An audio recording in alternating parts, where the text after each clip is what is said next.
എടാ രാഹുലെ, എന്തിനാണ് ഇങ്ങനെ കരയിപ്പിക്കുന്നത്? പാലക്കാടിലെ അമ്മമാർ കരയുകയാണ് എൻ്റെ പൊന്നു പ്രേക്ഷകരെ. ഇന്നലെ മാത്രം നമ്മുടെ രാഹുൽ പാലക്കാടിന് വേണ്ടി ചെയ്ത ആ കാര്യം, ആ ഒരു വീഡിയോ ക്ലിപ്പ് വന്നിട്ടുണ്ട്. അത് ഞാൻ വെച്ചു തരാം. സത്യം പറഞ്ഞു കഴിഞ്ഞാൽ പാലക്കാടിലെ അമ്മമാരും അച്ഛന്മാരും സഹോദരന്മാരും സഹോദരിമാരും എല്ലാവരും പൊട്ടിക്കരയുകയാണ്. ഇത്രയും നല്ലൊരു നേതാവ് ഇനി ഞങ്ങൾക്കില്ലല്ലോ എന്ന് ഓർത്തിട്ടാണ് കരയുന്നത്. എന്താണ് രാഹുൽ ചെയ്ത പുണ്യപ്രവൃത്തി? അതായത് പാവങ്ങൾക്ക് വീട് വെച്ച് കൊടുക്കുന്ന ഒരു നടുക്കുന്ന ഒരു വീഡിയോ വന്നിട്ടുണ്ട്. അത് ഞാൻ വെച്ചു തരാം. അതിനു മുമ്പ് എൻ്റെ പൊന്നു പ്രേക്ഷകരോട് ഒരു കാര്യം പറയുകയാണ്. ഇന്നലെ റിപ്പോർട്ടറിൻ്റെ അരുൺകുമാർ വലിയൊരു പച്ചക്കളവ് നമ്മുടെ രാഹുലിനെ വീണ്ടും ചെറുതാക്കുകയാണ്.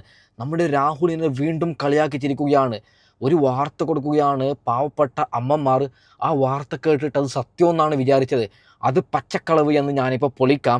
അതിനു മുമ്പ്, അതായത് ഈ പറയുന്ന അരുൺകുമാർ രാഹുലിനെതിരെ വിടുന്നത് പച്ച ഫേക്ക് ന്യൂസ് എന്ന് ഞാനിപ്പോൾ തെളിവിൻ്റെ അടിസ്ഥാനത്തിൽ പൊളിച്ചു തരാം. ഇത് നാലാളിലേക്ക് എത്തണം. ഈ വീഡിയോ നിങ്ങൾ ഷെയർ ചെയ്യണം, ലൈക്ക് ചെയ്യണം, സബ്സ്ക്രൈബ് ചെയ്യണം. സബ്സ്ക്രൈബ് ചെയ്താൽ യൂട്യൂബ് കുറേ പേരിലേക്ക് വീഡിയോ എത്തിക്കും. അതുകൊണ്ടാണ്. ഇല്ലെങ്കിൽ കുറേ അമ്മമാർ ഇപ്പോൾ വിചാരിക്കുന്നത് അരുൺകുമാർ കൊടുത്ത വാർത്ത ശരിയെന്നാണ്. എന്തെന്നല്ല അരുൺകുമാർ കൊടുത്തത്? അതായത് അരുൺകുമാർ ഇന്നലെ പുതിയൊരു സർവേ ഫലം പുറത്തുവിടുകയാണ്.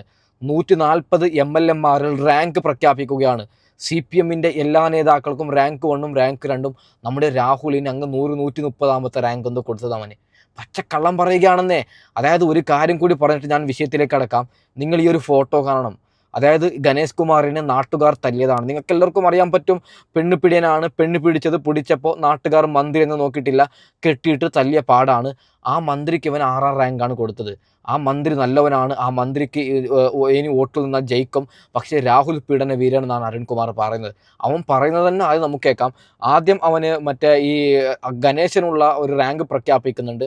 അതിനുശേഷം രാഹുലിനെ കുറിച്ച് പറയും. നമുക്ക് എന്തായാലും ഒന്നൊന്ന് കേട്ടു നോക്കാം. ഓക്കെ, അടുത്തത് വിവാദ മണ്ഡലമാണ്. ഇപ്പോൾ വിവാദമായിരിക്കുന്ന, ഇപ്പോൾ കേരളം ചർച്ച ചെയ്യുന്ന മണ്ഡലം പത്തനാപുരം. പത്തനാപുരം മണ്ഡലത്തിലെ കെ വി ഗണേഷ് കുമാർ MLA-യുടെ മാർക്ക് 28-ാം തീയതി. പക്ഷേ അത് മുന്നേ പോലെ വിവാദം ഉണ്ടായിട്ടുണ്ട്. അല്ല, ഈ കാര്യത്തിന്റെ അകത്ത് ജനകീയനാണ് റാങ്ക് 6ആണ്. റാങ്കിലേക്ക് പോകും. റാങ്ക് 6ആണ്. രമേശ് ചെന്നിത്തലയ്ക്ക് തൊട്ടുപിറകിൽ. രമേശ് ചെന്നിത്തലയ്ക്ക് തൊട്ടുപിറകിൽ. ഗണേഷ് കുമാറിനെ കുറിച്ച് നിങ്ങൾ എന്തൊക്കെ പറഞ്ഞാലും കെ ബി ഗണേഷ് കുമാറിന് പത്തനാപുരത്തെ ജനകീയതയുണ്ട്. പത്തനാപുരത്തുകാർക്ക് കെ ബി ഗണേഷ് കുമാറിനെ ഇഷ്ടമാണ്. മന്ത്രി എന്ന നിലയ്ക്കും നല്ല പെർഫോമൻസ് ആയിട്ടുള്ള ആൾ തന്നെയാണ്. നമ്മുടെ റാങ്കിങ്ങിലും മികച്ച പെർഫോമൻസ് ആയിരുന്നു. ആദ്യത്തെ 5-ലുണ്ട് കെ ബി ഗണേഷ് കുമാർ. മാത്രമല്ല ആദ്യത്തെ 5-ലും MLA എന്നതിൽ ആദ്യത്തെ 6ാം. മൂന്നാം സ്ഥാനം. മന്ത്രി MLA എന്നുള്ള നിലയ്ക്ക് 6ാം സ്ഥാനത്തുമാണ്. MLA-മാരിൽ 6ാം സ്ഥാനത്ത് എത്തുക എന്ന് പറഞ്ഞാൽ ചെറിയ കാര്യമല്ല. മന്ത്രി എന്ന നിലയിലും MLA എന്ന നിലയിലും ഒരേപോലെ പെർഫോമൻസ് കാഴ്ചവെച്ചതാണ്. പക്ഷേ ഈ വിവാദങ്ങൾ എടാ അരുൺകുമാർ എത്ര വാങ്ങി? അരുൺകുമാർ നാണമുണ്ടോ? അരുൺകുമാറെ ഇത്തിരെങ്കിലും ഉളുപ്പുണ്ടോ? അരുൺകുമാറെ, ഈ ഗണേശന് നാട്ടുകാർ വളഞ്ഞിട്ട് ആക്രമിച്ചിട്ട് ഒരാഴ്ച പോലും ആയിട്ടില്ല. അതിൻ്റെ ഇടയിൽ പറയുകയാണ് ജനകീയന് 3ാം സ്ഥാനം റാങ്ക് മറ്റത് മറിച്ചത് എന്ന്. എന്തൊക്കെയാണ് അരുൺകുമാറെ? അരുൺകുമാറെ, ഈ പറയുന്ന ഗണേശൻ്റെ ഒരു കഥ ഞാൻ പറയട്ടെ. ഗണേശൻ്റെ ഒരു കഥയുണ്ട് അരുൺകുമാറെ. നിനക്കറിയോന്ന് എനിക്കറിയില്ല. അതായത് വീട്ടിൽ ഭാര്യ ഇരിക്കുമ്പോൾ ഭാര്യയ്ക്ക് പൈസ കൊടുത്ത് പറയുകയാണ് ഈ പറയുന്ന ഗണേഷ് കുമാർ, നീ പോടി, നീ സിനിമക്ക് പോ, നീ മറ്റേടത്തേക്ക് പോ, മറിച്ചയിടത്തേക്ക് പോ, ഒരു 5-6 മണിക്കൂർ കഴിഞ്ഞിട്ട് വന്നാൽ മതി. നിരവധി പെൺകുട്ടികളുടെ, പ്രായപൂർത്തിയാകാത്ത പെൺകുട്ടികളടക്കം ജീവിതം ഇല്ലാതാക്കിയെന്നാണ് കേൾക്കുന്നത്. സത്യം എന്താണെന്ന് അറിയില്ല. അതായത് നമുക്ക് അവൻ്റെ സ്വന്തം ഭാര്യ പറഞ്ഞത് നിരവധി സ്ത്രീകളുമായിട്ട് അവിഹിതമുണ്ട് ഈ മറ്റേ ഗണേഷ് കുമാറിനെന്നാണ്. ആ ഭാര്യ നേരിൽ കാണുകയാണ്.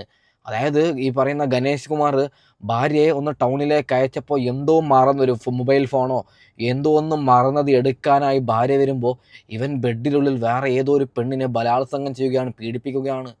ആ പെണ്ണ് പേടിച്ചിട്ട് കേസ് കൊടുക്കുന്നില്ല. പീഡിപ്പിക്കുമ്പോൾ ഇവൻ മന്ത്രിയല്ലേ, കേസ് കൊടുത്തു കഴിഞ്ഞാൽ എന്താവും അവസ്ഥ എന്ന് അറിഞ്ഞിട്ട് മന്ത്രിമാർ, ഇപ്പം ഞങ്ങൾക്കൊക്കെ പേടിയില്ല, അവൻ കേസ് കൊടുത്താൽ ഞങ്ങൾ സുപ്രീം കോടതിക്ക് പോകും. അതൊക്കെ വ്ളോഗർമാരാണ്, യൂട്യൂബേഴ്സ്. എനിക്ക് ഗണേശനെ പേടിയില്ല, അതുകൊണ്ടാണ്. അപ്പോൾ അങ്ങനെയല്ല, പാവപ്പെട്ട സ്ത്രീകൾ വിചാരിച്ചത് മന്ത്രി എന്നപ്പോൾ വലിയ എന്തോ സാധനം എന്നാണ്. അവൻ പീഡിപ്പിക്കുമ്പോൾ പേടിച്ചിട്ട് ആ പെണ്ണ് കേസും കാര്യങ്ങളൊക്കെ കൊടുക്കുന്നില്ല. അങ്ങനെ നിരവധി പെൺകുട്ടികളെ ഈ പറയുന്ന ഗണേശൻ പീഡിപ്പിച്ചവനാണ്. ആ ഗണേശനെ ഒരു ദിവസം നാട്ടുകാർ തല്ലുകയാണ്. മന്ത്രിക്ക് എന്തിനെന്ന് നോക്കുന്നില്ല, നല്ലോണം തല്ലുകയാണ്. നോക്കൂ, ആ ഗണേഷ് കുമാറിന് റാങ്ക് 6 എന്നാണ് ഈ പറയുന്ന അരുൺകുമാർ പറഞ്ഞത്. നാണമുണ്ടോ അരുൺകുമാറെ? ഇത്തിരിയെങ്കിലും ഉളുപ്പുണ്ടോ അരുൺകുമാറെ? നീയൊക്കെ മനുഷ്യനാണോ അരുൺകുമാറെ? അതിനുശേഷം രാഹുലിന് കൊടുക്കുന്ന റാങ്ക് ഒന്ന് നമുക്ക് കേൾക്കാം. അതിനുശേഷം ആരാണ് രാഹുൽ, ഇന്നലെ രാഹുൽ ചെയ്ത ആ ഒരു പുണ്യപ്രവൃത്തി ഞാൻ വെച്ച് തരാം. ഓക്കെ, അവശേഷിക്കുന്ന 2 പേരിൽ രാഹുൽ മാങ്കൂട്ടത്തിലുമുണ്ട്.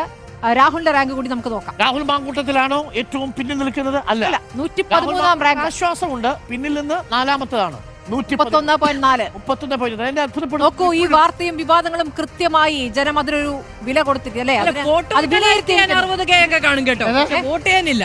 അതെ അതെ, അല്ല, ആര് മുന്നിൽ നിൽക്കണം പുറകിൽ നിൽക്കണം തിരിച്ചറിവ് കേരളത്തിൽ ജനങ്ങൾക്ക് വളരെ കൃത്യമാണ്. MS അരുൺകുമാറിനെ മുന്നിൽ നിർത്തുകയും രാഹുൽ മാങ്കൂട്ടത്തിനെ പിന്നിൽ നിർത്തുകയും ചെയ്ത കേരള ജനതയ്ക്ക് ഒരു big salute in a way. പക്ഷെ ഏറ്റവും പിന്നിൽ രാഹുൽ മാങ്കൂട്ടത്തിലല്ല, അതുകൊണ്ട് അതിനകത്ത് അത്ഭുതകരമായ ഒരു കാര്യം. എടാ മൊട്ട, നീയൊക്കെ ചേർന്ന് കള്ളക്കേസിൽ കുടിക്കതല്ലേ അരുൺകുമാറെ? നാണമുണ്ടോ അരുൺകുമാറെ? ഇത്തിങ്ങനെ ഉളുപ്പുണ്ടോടാ അരുൺകുമാറെ? അരുൺകുമാർ, നീയൊക്കെ മനുഷ്യനാണോ അരുൺകുമാറെ? എടാ അരുൺകുമാറെ, ചാവാനില്ലേ അരുൺകുമാറെ? എന്തിനാടാ ഇങ്ങനെ പക്കാ ഫേക്ക് വാർത്ത കൊടുക്കുന്നത്? രാഹുലിന് എത്ര 116 റാങ്കാണ്. ആരാണ് രാഹുൽ?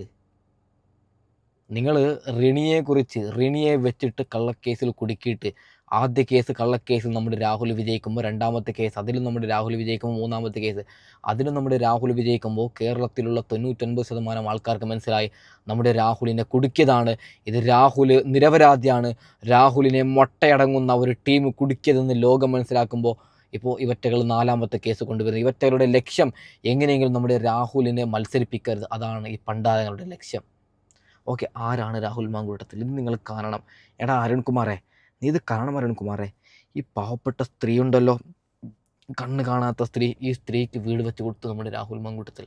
നീ അറിഞ്ഞോ മൊട്ട? നീ വാർത്ത കൊടുത്തോ? അരുൺകുമാറിനോട് ഒരൊറ്റ കാര്യം പറഞ്ഞുകൊണ്ട് ഞാൻ വൈൻഡപ്പ് ചെയ്യാം. അരുൺകുമാറെ, ഒന്ന് പാലക്കാടിലേക്ക് പോകണം ഫ്രീ കിട്ടുന്ന സമയത്ത്.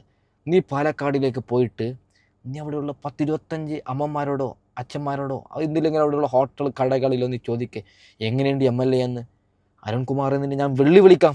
അതായത് 100 പേരോട് നീ ചോദിച്ചു കഴിഞ്ഞാൽ 98 പേരും രാഹുൽ നല്ല മനുഷ്യനാണ്, അദ്ദേഹം നല്ല ഭരണാധികാരി എന്ന് പറയുന്നു. അരുൺകുമാറെ, നീയൊക്കെ ജസ്റ്റ് പോയി നോക്കിയാൽ മതി അരുൺകുമാറെ.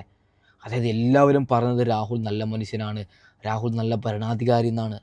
അരുൺകുമാറിനോടൊരു കാര്യം പറയാം. ഒരു പക്ഷേ അരുൺകുമാറെ, നീ ആരുടെയോ കയ്യിൽ നിന്ന് പൈസ മേടിച്ചിട്ടായിരിക്കും രാഹുലിനെ വിമർശിക്കുന്നത്.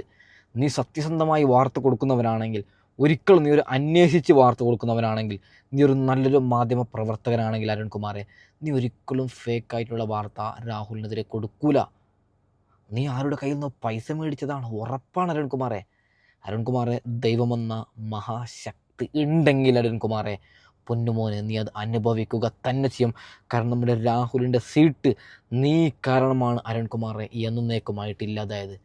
എന്തൊക്കെ കാര്യങ്ങൾ നമ്മുടെ രാഹുൽ മാങ്കൂടത്തിൽ ഈ ഒരു ചുരുങ്ങിയ അതായത് 1.5 വർഷമോ 2 വർഷമോ സമയമാണ് നമ്മുടെ രാഹുലിന് കിട്ടിയത്. അതിൽ 1 വർഷം കേസിനായി ഇവറ്റകൾ വേട്ടയാടി. എന്നിട്ട് പോലും നമ്മുടെ രാഹുൽ നിരവധി പാവങ്ങൾക്ക് വീട് വെച്ച് കൊടുക്കുകയാണ്, നിരവധി പാവപ്പെട്ട ആൾക്കാർക്ക് പൈസ കൊടുക്കുകയാണ്. എന്തൊക്കെ ഒരു MLA എന്തൊക്കെ ചെയ്തു കൊടുക്കാൻ പറ്റും ആ കാര്യങ്ങളൊക്കെ നമ്മുടെ രാഹുൽ മാങ്കൂടത്തിൽ ചെയ്തു കൊടുക്കുകയാണ്. അത്രയും നല്ലൊരു പുണ്യമായ ഒരു മനുഷ്യനാണ് ഈ രാഹുൽ മാങ്കൂടത്തിൽ. ആ രാഹുൽ മാങ്കൂടത്തിലാണ് എന്നേക്കുമായിട്ട് വിട പറയുന്നു, എന്നേക്കുമായിട്ട് MLA സ്ഥാനം രാജിവെക്കുന്നു, എന്നേക്കുമായിട്ട് കോൺഗ്രസിൽ നിന്ന് ഇല്ലാതാവുന്നു എന്നൊരു വാർത്ത വരുമ്പോൾ പാലക്കാടിലെ ജനങ്ങൾ കരയൂലേ പൊന്നു പ്രേക്ഷകരെ? നിങ്ങൾ തന്നെ പറയണം, കരയൂലേ? എന്താണല്ലേ? അരുൺകുമാറിനെ വിളിച്ചുകൊണ്ട് ഞാൻ ഈ വീഡിയോ വൈൻഡപ്പ് ചെയ്യുകയാണ്. എടാ അരുൺകുമാർ, നീ ആണാണെങ്കിൽ ഞാനും നീയും ഒരുമിച്ച് നിന്നിട്ട് നമ്മൾ ഒരുമിച്ച് ഈ കാറിൽ, എൻ്റെ കാറിൽ നിൻ്റെ എല്ലാ ചിലവും ഞാൻ നോക്കാം. നീ ഒന്ന് ഇരുന്ന് വന്നാൽ മതി. ലൈവായിട്ട് ടെലികാസ്റ്റ് ആണ്, റിപ്പോർട്ടറിൻ്റെയോ ഞാനും ലൈവ് ഇടും, റിപ്പോർട്ടർ ചാനലും ലൈവ് ഇടണം. അതിനുശേഷം നമ്മൾ 2 പേരും ലൈവ് ഇട്ടിട്ട് പാലക്കാടിൽ ഒരു 100 പേരോട് ചോദിക്കുന്നു. ആ ചോദിക്കുന്ന 100 പേരിൽ അരുൺകുമാറെ 95 പേരും രാഹുലിനെ സപ്പോർട്ട് ചെയ്യും. ഇല്ലെങ്കിൽ എൻ്റെ പണി ഞാനിവിടെ നിർക്കാം. അങ്ങനെ നീ ചോദിക്കുന്ന പൈസ ഞാൻ തരാം. അത്രയും രാഹുൽ ഒരു അമ്മ, ഒരു BJP-കാരിയായിട്ടുള്ള ഒരു അമ്മയെ എനിക്ക് കാണാൻ കിട്ടി. ആ ഒരു അമ്മയോട് ഞാൻ ചോദിച്ചു, നിങ്ങൾ ആർക്കാണ് സപ്പോർട്ട്? അപ്പോൾ അമ്മ പറഞ്ഞു, ഞാൻ നരേന്ദ്രമോദിയുടെ ഫാനാണ്, ഞാൻ K. സുരേന്ദ്രൻ്റെ ഫാനാണ്. ചിരിച്ചുകൊണ്ടാണ് അമ്മ. പിന്നെ വീണ്ടും എന്നോട് പറയുന്നു, എനിക്ക് വർഗീയവാദി അങ്ങനെയൊന്നും ഇല്ല മോനെ, എനിക്ക് പേഴ്സണലി BJP ഇഷ്ടമാണ്. ഞാനത് എനിക്ക് മുസ്ലിം സ്ത്രീകളും മുസ്ലിമുകളായിട്ട് നല്ല ബന്ധവും കാര്യങ്ങളൊക്കെ ഉണ്ട്, വർഗീയമായിട്ട് എനിക്ക് ഒന്നുമില്ല. പക്ഷേ നരേന്ദ്രമോദി എനിക്കിഷ്ടം, K. സുരേന്ദ്രനെ എനിക്കിഷ്ടമാണ് മോനെ എന്ന് പറഞ്ഞു. അപ്പോൾ ഞാൻ അമ്മയോട് ചോദിച്ചു, രാഹുൽ മാങ്കൂടത്തിൽ വിഷയത്തിൽ എന്താണ് പറയാനുള്ളത്? ആ അമ്മ പറയുകയാണ്, മോനെ, K. സുരേന്ദ്രനെതിരെ രാഹുൽ മാങ്കൂടത്തിൽ മത്സരിച്ചാലും ഞാൻ രാഹുൽ മാങ്കൂട്ടത്തിന് വോട്ടിടുമെന്നാണ് ആ അമ്മ പറഞ്ഞത്. BJP-ക്കാരും CPM-കാരും എല്ലാവരും പാലക്കാടിൽ പറയുന്നത് രാഹുൽ എന്നാണ്. രാഹുൽ എങ്ങാനും സ്വതന്ത്രനായി മത്സരിച്ചാൽ 100% വരെ രാഹുൽ ജയിക്കും. ഓക്കെ, അപ്പോൾ തൽക്കാലം വൈൻഡപ്പ് ചെയ്യുകയാണ്. അടുത്ത വീഡിയോ വരാം. Okay, by.